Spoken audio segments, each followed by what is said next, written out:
બિહાર ચૂંટણીમાં એનડીએની બહુમતી, સુરત ભાજપ કાર્યાલય ખાતે કાર્યકર્તાઓએ કરી ઉજવણી।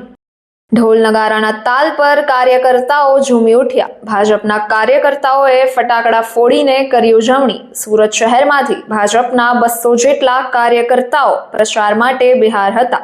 તમામ કાર્યકર્તાઓને બિહારમાં પ્રચારની જવાબદારી સોંપવામાં આવી હતી। સીઆર પાટીલની અધ્યક્ષતામાં તમામ કાર્યકર્તાઓને જવાબદારી સોંપવામાં આવી હતી। વધુ સમાચાર માટે જોતા રહો ભારત ટાઈમ્સ ન્યૂઝ।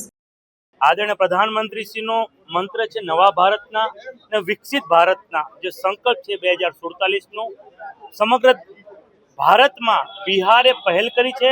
એક સંદેશો આપ્યો છે કે વિકાસની રાજનીતિને જો આપણે બળ આપશું, આદરણીય પ્રધાનમંત્રીશ્રીનો જે મંત્ર છે વસુધૈવ કુટુંબકમનો જે મંત્ર છે તેને જો બળ આપશું તો આપણું ભારત આવનાર સમયમાં જે પ્રધાનમંત્રી જે ભારત જોયું છે 2047માં વિકસિત ભારત, એમાં બિહારની જનતાએ આજે પહેલ કરી છે।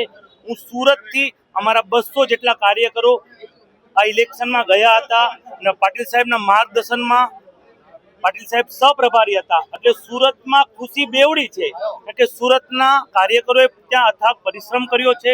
એટલે પાટીલ સાહેબને અને સુરતના કાર્યકરોને ખૂબ ખૂબ અભિનંદન પાઠવું છું। ઉજવણીના ભાગરૂપે સુરત મહાનગર સંગઠનના આ કાર્યાલય પર કોર્પોરેટરશ્રીઓ, અમારા સંગઠનના મિત્રો અને મોટી સંખ્યામાં કાર્યકર્તાઓ ઉપસ્થિત થયા છે।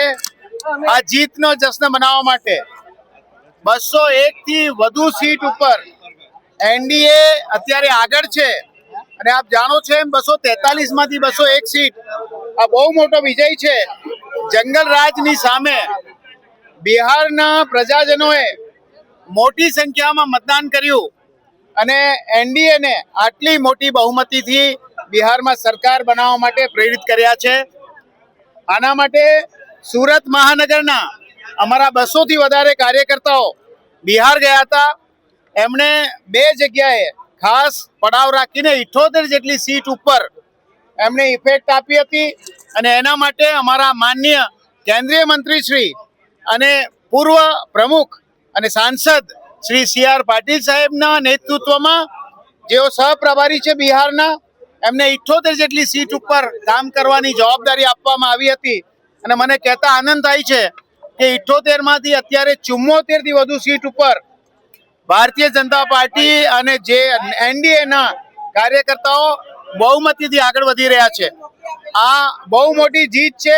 આ જીતના ભાગીદાર અમારા કાર્યકર્તાઓ જે અહીંયાથી ખાસ સુરતથી બિહાર ગયા હતા, એમને પણ હું આ તકે ખૂબ ખૂબ અભિનંદન આપું છું કે એમની મહેનત અને ભારતીય જનતા પાર્ટીના કાર્યકર્તાઓએ જે રીતે એનડીએ સરકારમાં આજે 200 થી વધુ સીટો ઉપર આગળ છે અને હું માનું છું તેમ સારામાં સારું રિઝલ્ટ, હજુ પણ સારું રિઝલ્ટ આવવાની શક્યતાઓ છે।